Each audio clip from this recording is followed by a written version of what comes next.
दोस्तों नमस्कार, मैं हूं आपके साथ आपका दोस्त पुनीत। और कैसे हैं आप? उम्मीद करता हूं कि बिल्कुल ठीक ठाक होंगे, मज़े में होंगे। और देश में कोरोना का कहर जारी है, तो इस कहर से अपने आप को बचाए रखिए, सुरक्षित रखिए, क्योंकि आप सुरक्षित रहेंगे तो देश चल सकेगा, समाज चल सकेगा। इसलिए ज़रूरत ना हो तो घरों से बाहर ना निकलिए, कोई काम हो तो घरों से बाहर ना निकलिए, और अगर निकलना भी पड़े तो मास्क पहन कर निकलिए, अपना चेहरा ढक कर निकलिए, सैनिटाइज अपने आप को करते रहें, हाथ धोते रहें, ताकि आपका बचाव हो सके।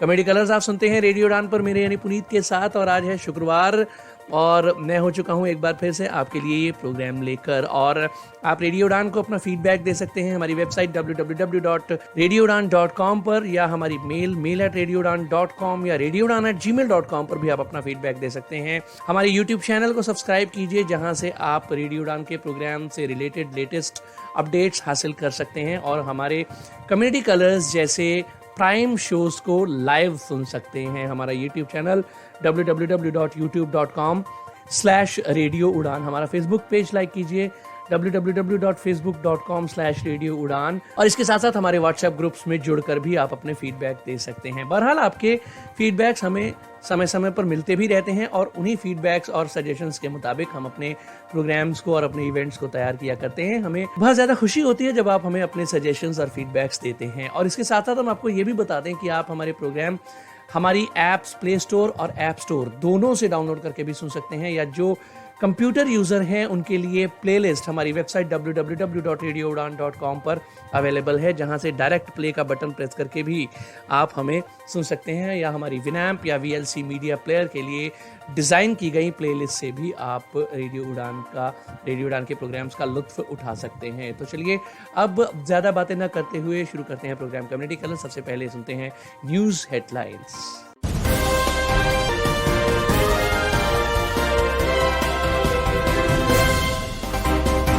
टेक्नोलॉजी की दुनिया में एक नई पहल, एप्पल स्टोर पर अब मूक बधिरों को साइन लैंग्वेज में मिल सकेंगे इंटरप्रेटर्स। असम के मुख्यमंत्री की एक टिप्पणी पर राजनीतिक जगत में हलचल, पूछा मनोवैज्ञानिक बीमारियों का इलाज ले रहा व्यक्ति विपक्षी दलों को जवाब देने वाले सत्रों में कैसे ले सकता है भाग। BMC द्वारा महाराष्ट्र में घर घर वैक्सीनेशन पर मुंबई हाई कोर्ट ने अख्तियार किया कड़ा रुख। तमिलनाडु में दिव्यांगजनों के लिए लॉन्च किया गया स्वतंत्र टीकाकरण अभियान और अस्थायी टीकाकरण केंद्र। दिल्ली के सभी 11 जिलों में खुले dedicated vaccination centre for the disabled. और एक महिला की हत्या करने और 2 युवकों को घायल करने वाले मानसिक रूप से दिव्यांग व्यक्ति को 25 से 30 ग्रामीणों ने पकड़ा। तो न्यूज़ हेडलाइंस के बाद वक्त एक छोटे से ब्रेक का। ब्रेक के बाद वापस आऊंगा डिटेल्ड न्यूज़ बुलेटिन के साथ। सुनते रहिए program community colours only on radio Udaan, a flight of life. मैं doctor Kamlesh Kumar Pandey, CCPD radio Udaan पर आपका स्वागत करता हूं। नई सूचनाओं जानकारियों के लिए आप सुनते रहिए रेडियो उड़ान। धन्यवाद।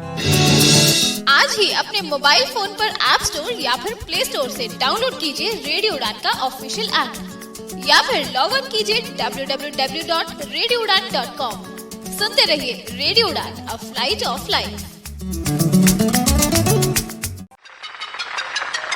वाह, ये बच्चा कितनी अच्छी फ्लूट बजाता है। कितना सुरीला बजा रहा है। मेरा नाम है सिंचन नोहारा और मैं 5 साल का हूँ, और आप सुन रहे हैं radio Udaan, a flight of life. सारे इसे मिलकर सुनिएगा, क्योंकि मैं भी इसे सुनता हूँ। ये सिंचन कहाँ से आ गया?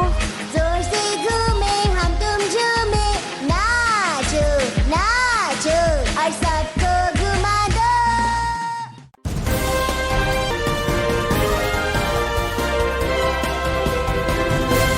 Welcome back to your own favourite show comedy colours only on radio Udaan, a flight of life. मैं हाजिर हो चुका हूं आपका दोस्त पुनीत। ब्रेक के बाद और न्यूज़ हेडलाइंस हो चुकी हैं, और अब आइए चलते हैं डिटेल्ड न्यूज़ बुलेटिन के साथ गौरी की ओर। दिल्ली के सभी 11 जिलों में खुल गए हैं dedicated vaccination centres for the disabled.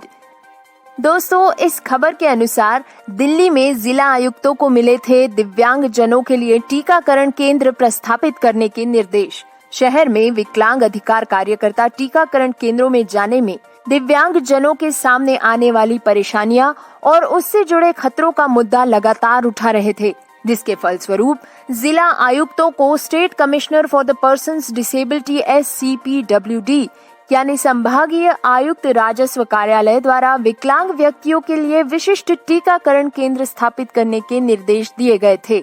लेकिन विकलांगता अधिकार कार्यकर्ताओं का ये कहना था कि इसका कार्यान्वयन बहुत ही महत्वपूर्ण रहेगा।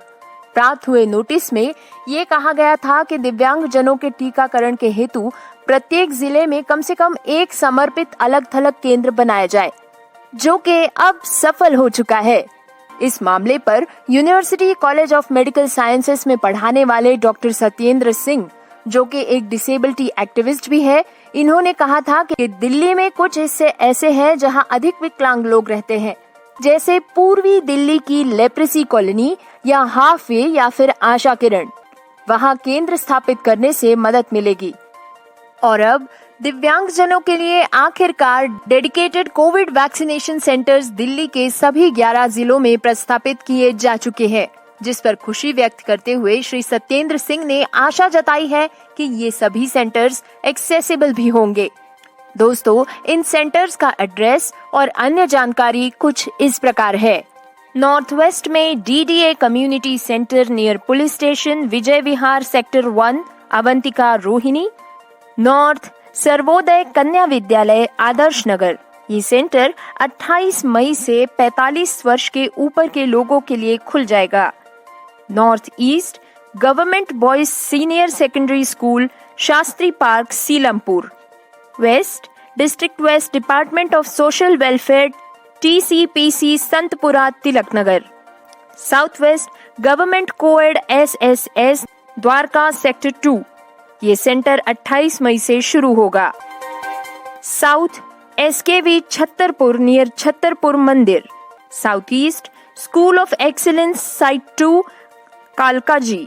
शहादरा में Rajkiya Pratibha Vikas Vidyalaya, Surajmal Vihar 4। East SKV SBV west, Vinod Nagar. New Delhi में Sarvodaya coed school, sector 2, RK पुरम।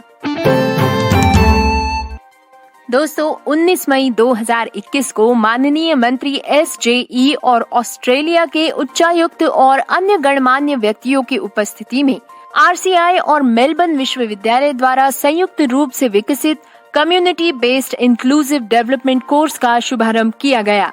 ये पाठ्यक्रम 6 महीने की अवधि का होगा, जिसमें बेसिक लेवल कम्युनिटी कार्यकर्ताओं का एक ग्रुप विकसित किया जाएगा, जो विकलांग व्यक्तियों को मुख्य धारा में लाने का काम करेंगे। ये कोर्स छोटे यानी पायलट स्तर पर अगस्त 2021 तक शुरू किया जाने की उम्मीद है। कर्नाटक में बनाई जाएगी दिव्यांगजनों की विशेष सूची, जिसके अनुसार पूरा किया जाएगा वैक्सीनेशन। दोस्तों, एक याचिका को मंजूरी देते हुए कर्नाटक के माननीय उच्च न्यायालय ने निर्देश दिए हैं कि 18 वर्ष से अधिक आयु के विकलांग व्यक्तियों को और उनकी देखभाल करने वालों को कोविड-19 वैक्सीनेशन दिया जाना चाहिए और इसके साथ ही 1 हफ्ते के भीतर अब तक के वैक्सीनेशन के आंकड़ों की एक रिपोर्ट भी पेश की जाए।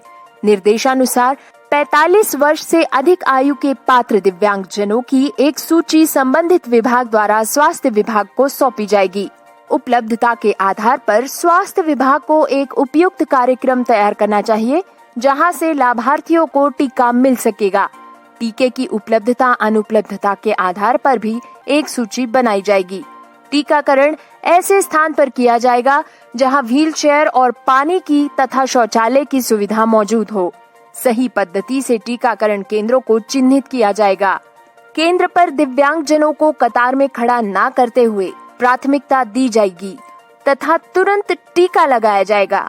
पात्र लाभार्थी इस प्रक्रिया के लिए पंजीकरण व्हाट्सएप, ईमेल और SMS के माध्यम से कर सकते हैं। लाभार्थियों को उनके अगले टीके की तारीख और समय पहले ही सूचित कर दिए जाएंगे। दिव्यांगजनों को वाहन द्वारा टीकाकरण केंद्रों तक लाने ले जाने के लिए और किसी भी अन्य सहायता के लिए रोटरी क्लब, लायंस क्लब तथा रेड क्रॉस आदि गैर सरकारी संगठनों से मदद मिलेगी। न्यायालय ने ये भी आदेश दिए हैं कि इन सभी सूचनाओं का दैनिक समाचार पत्रों, सोशल मीडिया और अन्य माध्यमों में व्यापक रूप से प्रचार किया जाए। न्यायालय ने अनुरोध करते हुए कहा है कि इस मुद्दे को गंभीरता से लिया जाए और सभी संबंधित विभागों को सूचित किया जाए तथा दिव्यांग जनों का टीकाकरण पूरा किया जाए। दिल्ली की एनजीओ निपुण कर रही है जरूरतमंद विकलांग जनों को मदद। दोस्तों, दिल्ली में ऑटो रिक्शा के हेल्पर का काम करने वाले अवधेश पिछले 7 सालों से एक पैर से विकलांग है। लॉकडाउन की वजह से पिछले महीने में उन्होंने कई दिक्कतों का सामना किया है। आमदनी रुक सी गई है। उनकी माँ और छोटी बहन का जीवन उन पर निर्भर करता है।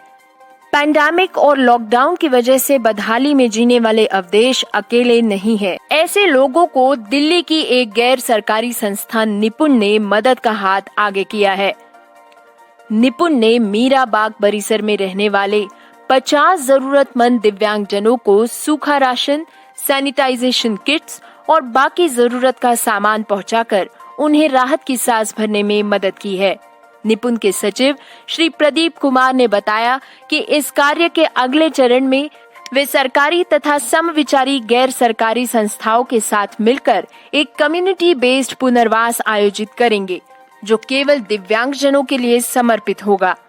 शारीरिक रूप से विकलांग 25 वर्ष के दीपक एक विद्युत उपकरणों की फैक्ट्री में मजदूर है। पिछले महीने भर से उन्हें कोई वेतन नहीं मिला है। उनके पिता बीमार है तथा बेड रिडन है और उनकी माताजी, जो घरों में हाउस हेल्प का काम करती है, वे भी पिछले महीने भर से काम पर से हटा दी गई है। लगातार कोशिशों के बावजूद दीपक जी को कोई अन्य काम नहीं मिल पा रहा है। ऐसे में पिता की दवाइयों का खर्च और घर का रेंट भरने में भी उन्हें दिक्कत हो रही है। उन्होंने राशन प्रदान करने के लिए निपुण के आभार व्यक्त किए हैं। निपुण की सेवा के एक अन्य लाभार्थी श्री गुलाब मंडल और उनकी बहन दोनों ही दृष्टिबाधित है। उनका छोटा भाई 12वीं कक्षा में है तथा घरों में काम करने वाली उनकी माता श्री को भी अब काम से हाथ धोना पड़ गया है। निपुण से मिली मदद का हाथ थामते हुए श्री गुलाब ने सरकार से मदद की गुहार लगाई है। टेक्नोलॉजी कैपर एप्पल कंपनी ने किए हैं कुछ नए लॉन्चेस और साझा किए हैं अपने updated special features for the disabled. दोस्तों, एप्पल कंपनी ने विकलांग जनों के लिए डिजाइन किए गए अपने शानदार सॉफ्टवेयर का रिव्यू किया है। अब एप्पल स्टोर और एप्पल सपोर्ट ग्राहकों को on demand sign language interpreters मिल सकेंगे। ये नई साइन टाइम सेवा 20 मई को लॉन्च की गई है। इसके माध्यम से यूएस में अमेरिकन साइन लैंग्वेज, यूके में ब्रिटिश साइन लैंग्वेज या फ्रांस में फ्रेंच साइन लैंग्वेज का उपयोग करके सीधे वेब ब्राउजर में एप्पल केयर के साथ संवाद करने में आसानी होगी। एप्पल स्टोर पर जाने वाले ग्राहक साइन टाइम का उपयोग करके बिना किसी प्रायर नोटिस या टाइमलाइन के भी किसी भी समय साइन लैंग्वेज इंटरप्रेटर को ऑनलाइन माध्यम से एक्सेस कर सकते हैं। साइन टाइम शुरुआती दौर में सिर्फ यूएस, यूके और फ्रांस में लॉन्च किया गया है, लेकिन कंपनी निकटतम भविष्य में इसे अन्य देशों में लॉन्च करेगी। इसके साथ ही एप्पल ने कई एडिशनल या अपडेटेड एक्सेसिबिलिटी फीचर्स को भी डेवलप किया है। एप्पल वॉच ओएस का असिस्टेड टच उपयोगकर्ता को कभी भी डिस्प्ले या नियंत्रण को छूने की अनुमति देता है। ऑप्टिकल हार्ट रेट सेंसर और ऑन डिवाइस मशीन लर्निंग के साथ साथ जायरोस्कोप और एक्सीलरोमीटर जैसे बिल्ट इन मोशन सेंसर्स का उपयोग करके एप्पल वॉच अपने यूजर्स को डिस्प्ले पर कर्सर को नेविगेट करने देता है। साथ ही आईपैड के लिए आई ट्रैकिंग सपोर्ट, आईपैड OS 3 लोगों को केवल अपनी आंखों के उपयोग से आईपैड को नियंत्रित करने में सक्षम बनाएगा। एप्पल वॉइस ओवर नेत्रहीन और कम दृष्टि वाले समुदाय के लोगों के लिए एक अग्रणी स्क्रीन रीडर है। ये वॉइस ओवर में इमेज का विवरण देता है, जिससे छवियों के भीतर लोगों, टेक्स्ट, टेबल डेटा और अन्य वस्तुओं के बारे में विवरण हासिल किया जा सकता है। इसमें अधिक विवरण की खोज करने पर डिटेल्ड ब्यौरा भी मिल सकेगा, जैसे मुस्कुराते हुए घुंघराले भूरे बालों वाली व्यक्ति के चेहरे का भाव, थोड़ा दाया प्रोफाइल। आईफोन श्रवण यंत्र और ऑडियोग्राम सपोर्ट के साथ आता है। और अब ये नए श्रवण यंत्रों के लिए समर्थन जोड़ रहा है, जिससे सुनने में अक्षम लोगों को हैंड्स फ्री फोन या फेस टाइम कॉन्वर्सेशन का लाभ उठाने को मिलेगा। आईफोन 12 प्रो का बैकग्राउंड साउंड फीचर पृष्ठभूमि से आ रही ध्वनियां जैसे समंदर या वर्षा या धाराओं की आवाज को कम करके उपयोगकर्ता को ध्यान केंद्रित करके शांत रहने में तथा आराम करने में मदद करेगी। आईफोन 12 प्रो पर सीरी शॉर्टकट्स में एक्सेसिबिलिटी असिस्टेंट भी प्रोवाइड किया जा रहा है। इन अपडेट्स के बारे में एप्पल की global accessibility policy and initiatives की वरिष्ठ निदेशक सारा हेरलिंगर ने कहा कि एप्पल में हमने लंबे समय तक महसूस किया है कि दुनिया की सबसे अच्छी तकनीक को हर एक की जरूरत पर काम करना आना चाहिए। इसीलिए हमारी टीम हर चीज पर पहुंच बनाने और बढ़ाने पर काम करती है। इन नई सुविधाओं के साथ हम नई पीढ़ी की इनोवेशंस की सीमाओं को आगे बढ़ाना चाहते हैं। डिटेल्ड न्यूज बुलेटिन अभी जारी है, लेकिन वक्त एक छोटे से ब्रेक का है। ब्रेक के बाद वापस आते हैं और लौट कर आऊंगा। डिटेल्ड न्यूज बुलेटिन कंटिन्यू रहेगा, तो सुनते रहिए प्रोग्राम कम्युनिटी कलर्स सिर्फ रेडियो उड़ान पर।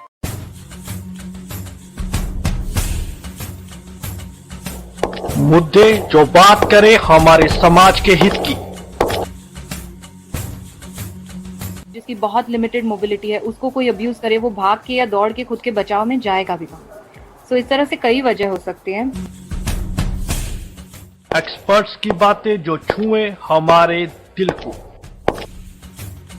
ये निश्चित है कि मानसिक स्तर पर दृष्टिबाधित लोग बहुत सशक्त होते हैं और इतनी सरलता से हार नहीं मानते। जी हाँ दोस्तों, मैं दानिश महाजन बदलते दौर में रखूंगा एक नजर अपने समाज की तमाम गतिविधियों पर, तो सुनना मत भूलें बदलता दौर। मेरे साथ हर रविवार 9 से 10 और पुनः प्रसारण सोमवार 4 से 5, सिर्फ और सिर्फ रेडियो उड़ान पर।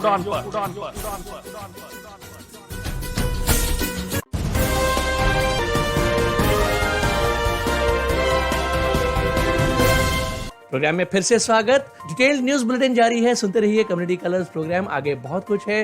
My opinion section community colours का एडिटोरियल भी होगा, लेकिन पहले सुन लेते हैं डिटेल्ड न्यूज बुलेटिन का बाकी हिस्सा। मुख्यमंत्री श्री हिमांता बिस्वा शर्मा की एक टिप्पणी की वजह से हो रही है असम में हलचल।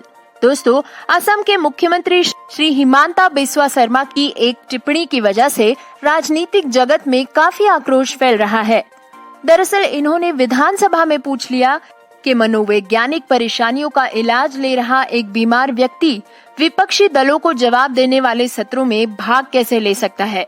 कुछ खेदजनक शब्दों का प्रयोग करते हुए श्री शर्मा ने आगे कहा कि अखिल गोगोई खुद स्वस्थ मानसिक स्थिति में नहीं थे और वे इसका उपचार भी ले रहे थे। इस टिप्पणी के बाद श्री शर्मा को कड़ी आलोचना का सामना करना पड़ रहा है। सोमवार देर शाम को गोगोई के कृषक मुक्ति संग्राम समिति के MSS और उसके संबंधित संगठनों के 4 सदस्यों को असम पुलिस ने ऊपरी असम के शिवसागर जिले में एक रात के लिए हिरासत में ले लिया। मानस कोवर, सीटू बरुआ, पद्मा कांता दास और जिंटू मेज को मंगलवार सुबह को छोड़ दिया गया। वे KMSS के छात्र विंग तथा राजनीतिक मोर्चा के सदस्य हैं। SMSS के प्रमुख मानस कोवर ने बताया कि पुलिस देर रात उनके घर पर आई और उनसे तथा परिवारजनों से सवाल करने लगी। हमें बिना कोई कारण दिए पकड़ के जेल में डाल दिया गया तथा रात भर पूछने पर भी कोई जवाब नहीं दिया गया।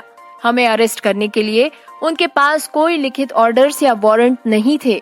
हमें लगता है कि पुलिस और बीजेपी दोनों ही इस डर में थे कि हिमांता के किए विधान पर हम उनसे कोई जवाब न मांग ले। KMSS तथा SMSS के सभी कार्यकर्ताओं के घर पर जाकर पुलिस ने सख्ती दिखाई है और अब पूरे शिवसागर में हर एक नुक्कड़ पर पुलिस पहरा दे रही है। दोस्तों, ये प्रकरण और विशेषतः शर्मा की टिप्पणियों की academics, mental health experts, civil society यानी नागरिकगण और सोशल मीडिया यूजर्स कड़ी आलोचना कर रहे हैं। श्री शर्मा ने कहा कि अगर अखिल गोगोई का स्वास्थ्य अभी ठीक है तो उन्हें इस वक्त जेल में होना चाहिए और अगर नहीं है तो वो गुवाहाटी के अस्पताल में दाखिल होने चाहिए। सवाल ये है कि कोई मानसिक रूप से अस्वस्थ व्यक्ति असेंबली के अंदर कैसे आ सकता है कोविड-19 प्रोटोकॉल के चलते भी गोगोई हर एक टेबल को हाथ लगाते हुए चल रहे थे।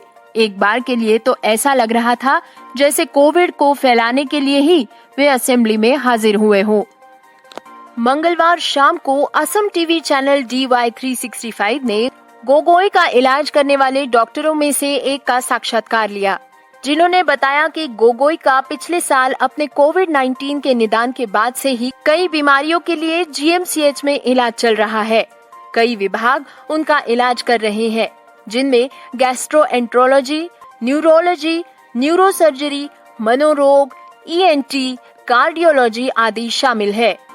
वे पीठ दर्द, मानसिक समस्याएं और नींद की गंभीर गड़बड़ी का सामना कर रहे हैं। वे अपने बेटे और पत्नी के बारे में सोचते रहते हैं और उनकी चिंता करते रहते हैं। इसके अलावा उन्हें हाई यूरिक एसिड और किडनी स्टोन भी है। एक मरीज को जेल हो या ना हो, हम उन्हें तब तक छुट्टी नहीं दे सकते हैं जब तक हम उनका पूरा इलाज नहीं कर देते। राजनीतिक विज्ञान के प्रोफेसर अखिल रंजन दत्ता ने कहा है कि किसी व्यक्ति की मानसिक बीमारी का निर्धारण अकेले ही नहीं किया जा सकता है। किसी भी व्यक्ति को दिमागी रूप से विकृत साबित करने के बाद भी सक्षम रूप से अदालत द्वारा ऐसा घोषित किया जाना चाहिए। यहाँ तक कि अगर किसी व्यक्ति की मानसिक बीमारी की पहचान की जाती है तो ऐसे व्यक्ति को तब तक मानसिक रूप से बीमार नहीं कहा जा सकता है जब तक अधिकृत अदालत इसकी घोषणा न कर दे। अधिनियम धारा 19 में कहा गया है कि मानसिक बीमारी वाले प्रत्येक व्यक्ति को अधिकार होगा कि वो समाज का हिस्सा बने रहे और समाज से अलग ना हो। एक मानसिक स्वास्थ्य विशेषज्ञ ने अपना नाम छिपाने का अनुरोध करते हुए बताया कि शर्मा ने विश्व सिजोफ्रेनिया दिवस पर अपनी टिप्पणी की है। ये विडंबनापूर्ण है। शर्मा मानसिक परेशानी से किसी का मजाक उड़ा रहे थे और ये उन्होंने बहुत ही खराब उदाहरण पेश किया है, खासकर जब कई लोग महामारी के दौरान मानसिक स्वास्थ्य के मुद्दों का सामना कर रहे हैं। इस समय में ये एक मुख्यमंत्री का गंभीर बयान था। मानसिक स्वास्थ्य समस्याओं वाले प्रत्येक व्यक्ति को गोपनीयता का अधिकार है। शर्मा ने इस टिप्पणी के साथ मानसिक स्वास्थ्य देखभाल अधिनियम 2017 के प्रावधानों का उल्लंघन किया है। बिहार के हेल्थ डिपार्टमेंट के additional commissioner disability Shri Shambhu Kumar Rajak ji को अपर आयुक्त शीख बिहार द्वारा एक पत्र में कुछ निर्देश जारी करने का अनुरोध किया गया है। ये निर्देश महामारी के दौरान उत्पन्न होने वाली आपातकालीन स्थितियों के बारे में है। कोविड-19 महामारी अब पूरी आबादी को प्रभावित कर रही है, लेकिन शारीरिक या संवेदी और ज्ञान की सीमा, स्वास्थ्य की स्थिति जैसे अलग कारणों की वजह से PWD के कमजोर होने की संभावना अधिक है। इस संकट में उनकी सुरक्षा सुनिश्चित करने के लिए तथा उनकी विकलांगता, विशिष्ट आवश्यकताओं और दैनिक जीवन की गतिविधियों को समझने के लिए उचित समय पर उपाय किए जाने के निर्देश दिए गए हैं। विशेष सहायता की जरूरत पड़ने वाले दिव्यांगजनों को प्राथमिकता के आधार पर कोविड-19 का टीका दिया जाना चाहिए। आने जाने में होने वाली असुविधा से बचने के लिए और संक्रमण से बचने के लिए ग्राम स्तर पर टीकाकरण तथा दिव्यांगों के लिए मोबाइल टीकाकरण केंद्र संचालित किया जाना चाहिए।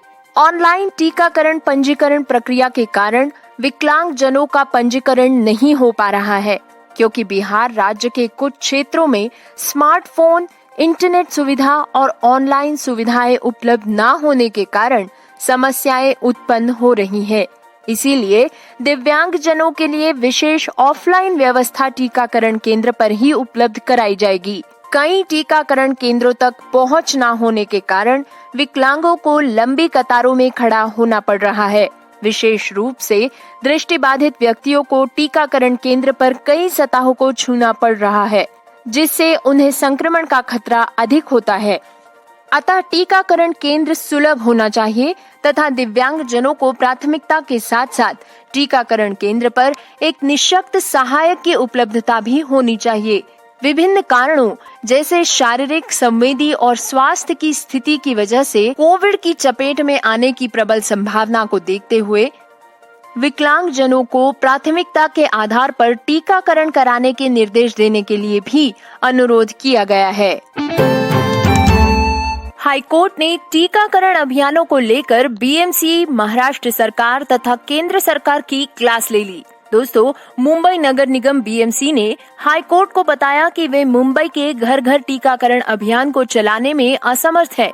मुख्य न्यायाधीश दीपांकर दत्ता और न्यायमूर्ति गिरीश कुलकर्णी के खंडपीठ ने कहा कि वे बीएमसी के इस रुख से और असंवेदनशीलता से काफी निराश हुए हैं। दरअसल दोस्तों, ये पीठ मुंबई के वकील धृति कपाड़िया और कुणाल तिवारी द्वारा दायर की गई जनहित याचिका पर सुनवाई कर रही थी।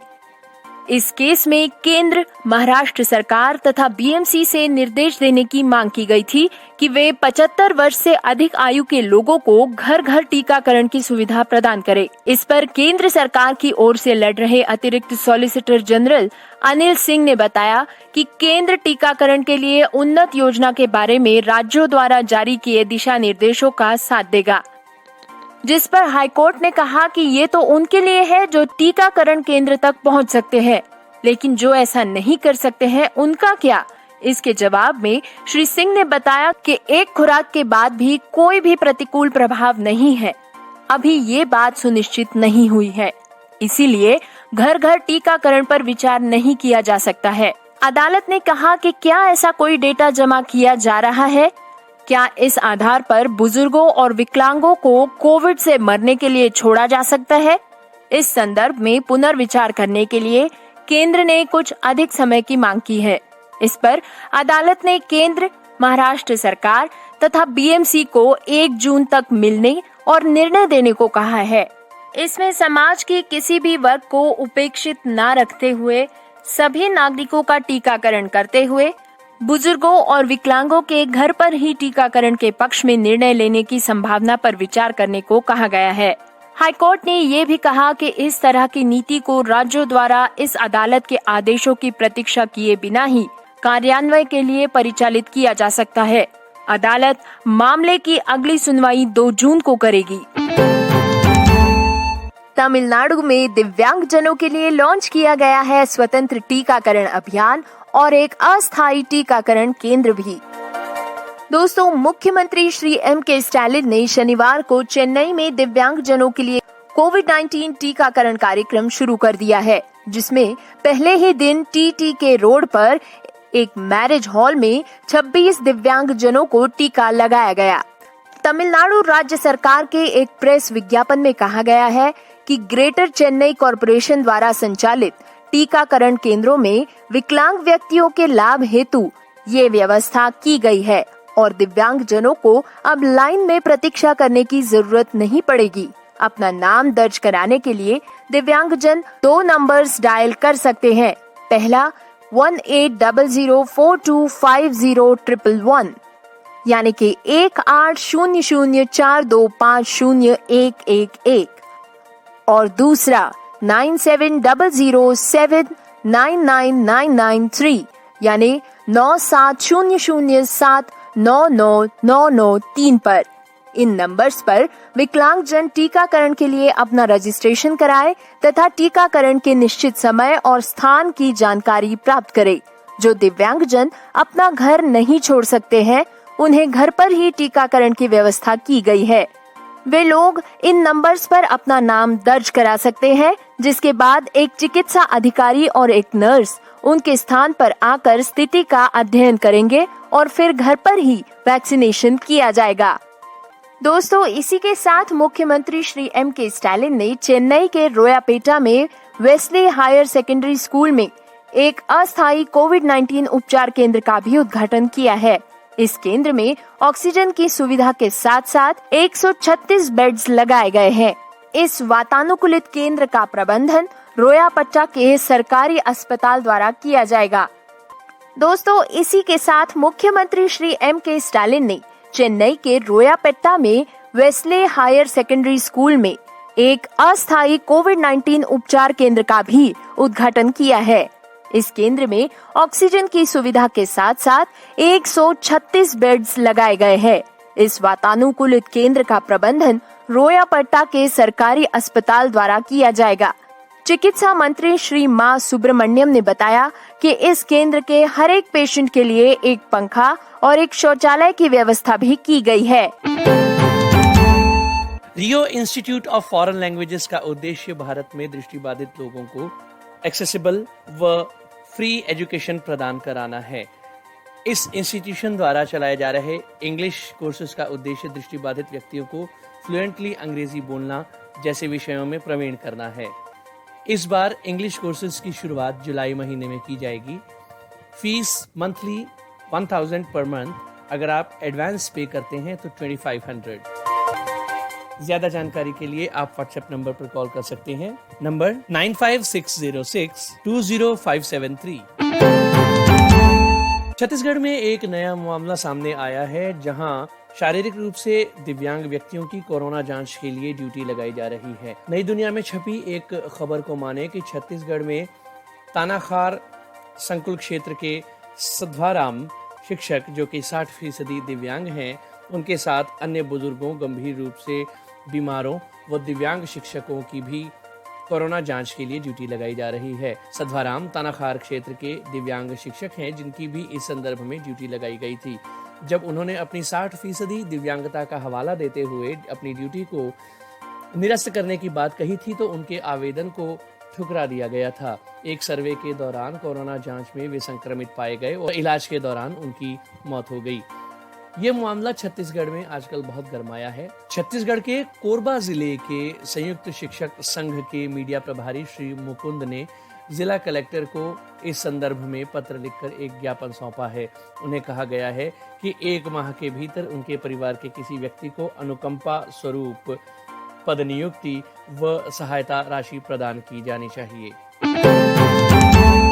23 मई को एक महिला की हत्या करने वाले और 2 युवकों को घायल करने वाले दिव्यांग युवक को 25 से 30 ग्रामीणों ने पकड़ लिया। आपको बता दें कि आंझर गांव खराली थाना क्षेत्र के केमन तेमांग मानसिक रूप से दिव्यांग व्यक्ति हैं। 20 मई को वे अपने घर से नग्नावस्था में लकड़ी का पाया लेकर निकले और रास्ते में जा रही एक महिला को लाठी मारकर उन्होंने घायल किया और साथ ही 2 युवकों को भी घायल किया। महिला की मौके पर ही दर्दनाक तरीके से मौत हो गई, जबकि 2 युवक घायल हुए। दिव्यांग व्यक्ति को 23 मई को 25 से 30 ग्रामीणों ने लाठी व टंगिया दिखाकर गिरफ्तार किया और पुलिस के हवाले किया। पुलिस आगे की जांच में जुटी है।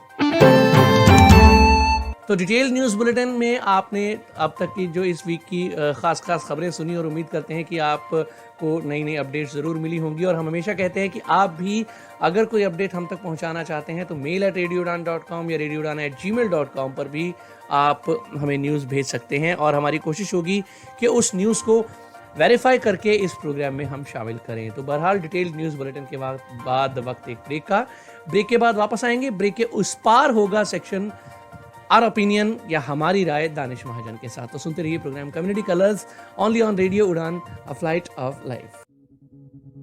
पहले मैं बहुत परेशान था, स्टाइलिश खो गया है, क्या करूं? व्हाइट केन चाहिए, अब किसको कहूं कि दिल्ली से लेके आए। बट थैंक्स टू सक्षम, अब सक्षम ने लॉन्च किया है ब्लाइंड पर्सन्स के लिए ऑनलाइन शॉपिंग पोर्टल। आप हर कोई वो प्रोडक्ट जो ब्लाइंड के लिए है एक क्लिक में मंगवा सकते हैं। आज ही लॉग इन करें www.saktek.in SAKTEK या कॉल करें 011-4241-1015। आप ईमेल कर सकते हैं info@saktek.in।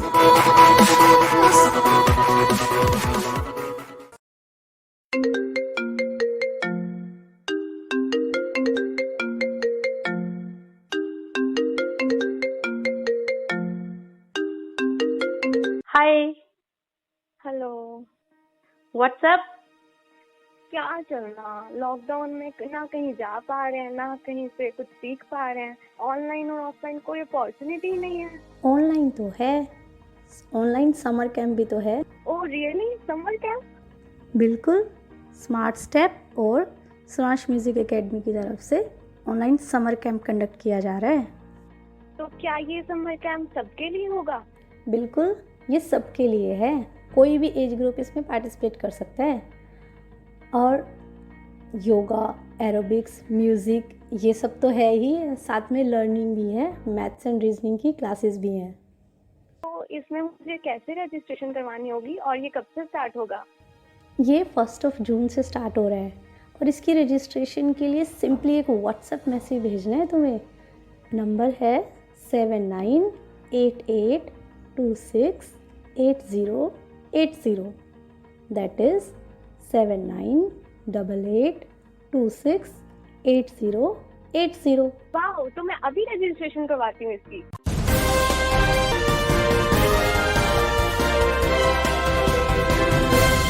ब्रेक के बाद मैं फिर से आपके साथ हूं, आपका दोस्त पुनीत। और चलिए अब बढ़ते हैं माय ओपिनियन सेक्शन की ओर। पेश कर रहे हैं दानिश महाजन। या दोस्तों नमस्कार, मैं हूं दानिश महाजन। कम्युनिटी कलर की सेगमेंट अवर ओपिनियन में आपका बहुत बहुत स्वागत। अगर आपके पास कोई न्यूज़ है danish.mahajan88@gmail.com पे हमें सेंड करें और हम उसे कोशिश करेंगे कि अपने शो में शामिल करें। सोर्स ऑथेंटिक होना चाहिए। दोस्तों दो चीजें हैं, एक तो हम सबके लिए एक अच्छी खबर आई है, AICB के प्रयासों से persons with disabilities including blind, उन्हें फास्टैग एग्जम्पशन दी गई है।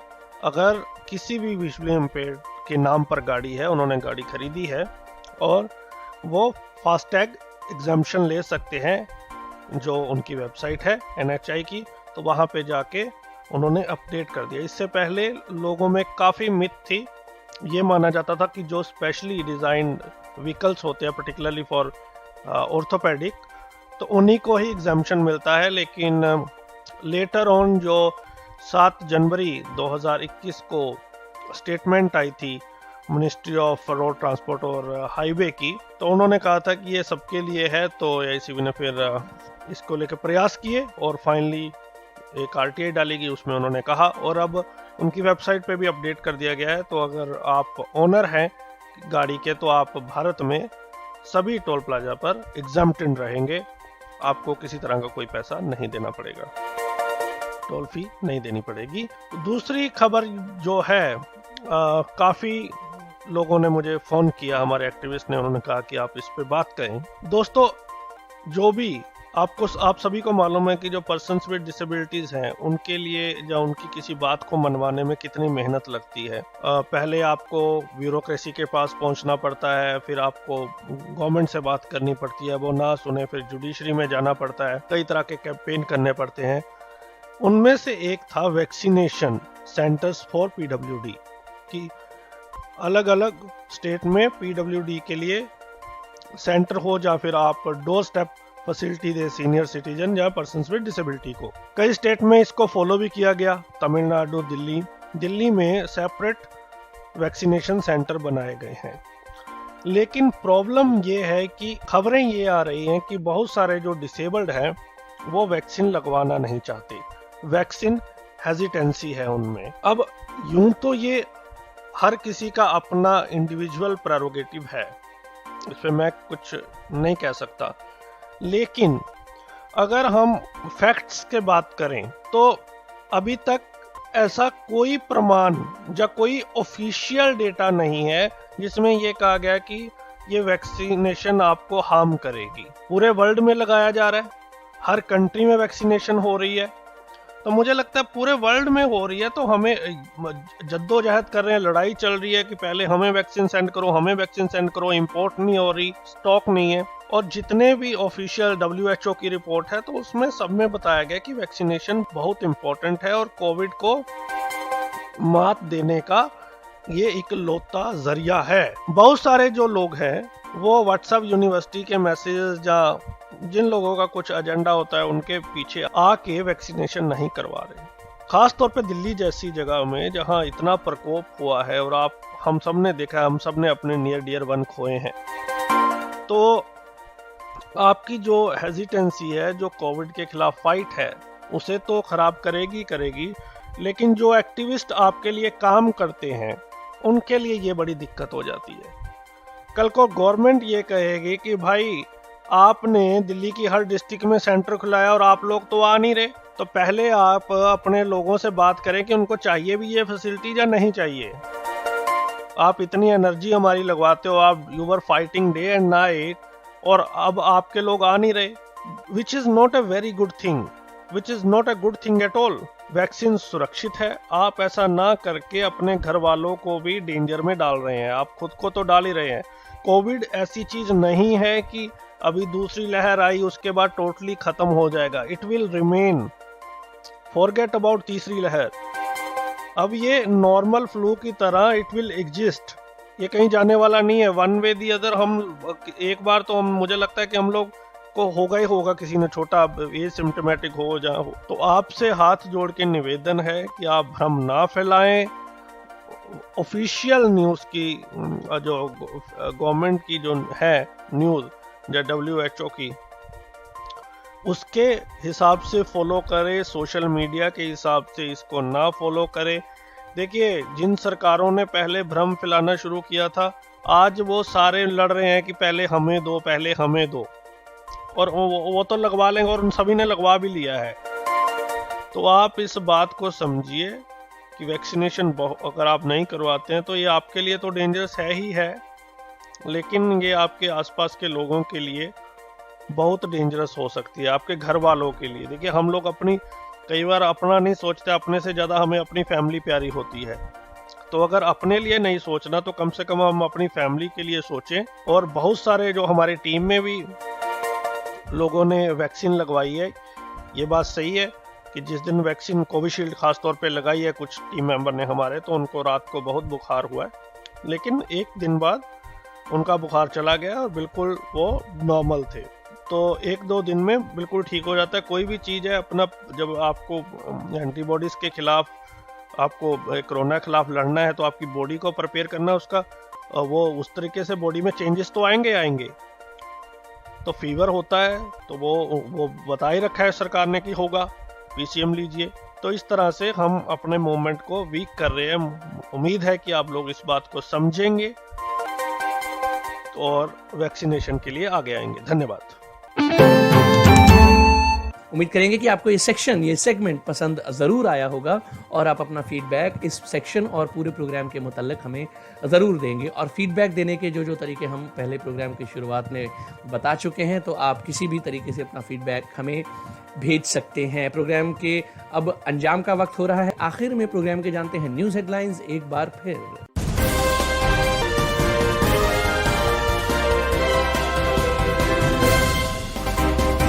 टेक्नोलॉजी की दुनिया में एक नई पहल, एप्पल स्टोर पर अब मूक बधिरों को साइन लैंग्वेज में मिल सकेंगे इंटरप्रेटर्स।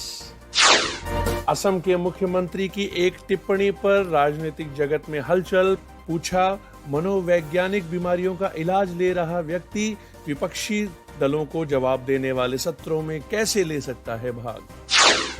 BMC द्वारा महाराष्ट्र में घर घर वैक्सीनेशन पर मुंबई हाई कोर्ट ने अख्तियार किया कड़ा रुख। तमिलनाडु में दिव्यांगजनों के लिए लॉन्च किया गया स्वतंत्र टीकाकरण अभियान और अस्थायी टीकाकरण केंद्र। दिल्ली के सभी 11 जिलों में खुले dedicated vaccination centre for the disabled. और एक महिला की हत्या करने और 2 युवकों को घायल करने वाले मानसिक रूप से दिव्यांग व्यक्ति को 25 से 30 ग्रामीणों ने पकड़ा। तो इसी के साथ मुझे यानी पुनीत को आज का प्रोग्राम खत्म करने की दीजिए इजाजत। बाय बाय, गुड नाइट, शब्बा खैर, जय हिंद, जय भारत।